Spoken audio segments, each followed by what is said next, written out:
बेबराबा, गांजा भांग पी के भइल बेबराबा, गांजा भांग पी के भइल बेबराबा। अलग ये कर देखी ते बराबा, अलग ये कर देखी ते बराबा। गांजा भांग पी के भइल बेबराबा, गांजा भांग पी के भइल बेबराबा, बेबराबा। बोलो शंकर भगवान की जय। गांजा भांग पी के भइल बेबराबा। करिलेला खुमानाई करत डराना, तंग भाई ऐसन देवर से।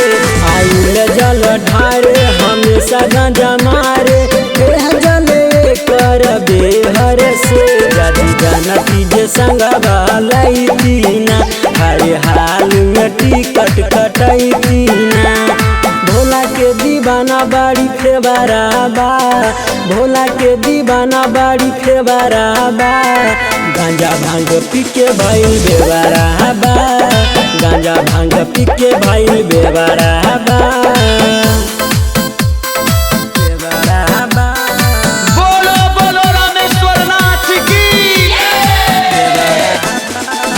म्यूजिक बाय सूरज पटेल।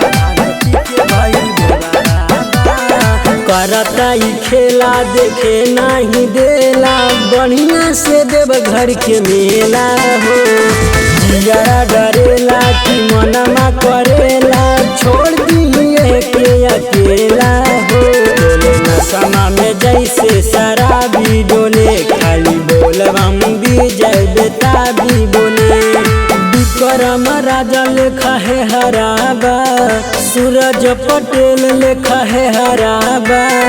गांजा भांग पी के भइल बेबराबा, गांजा भांग पी के भइल बेबराबा।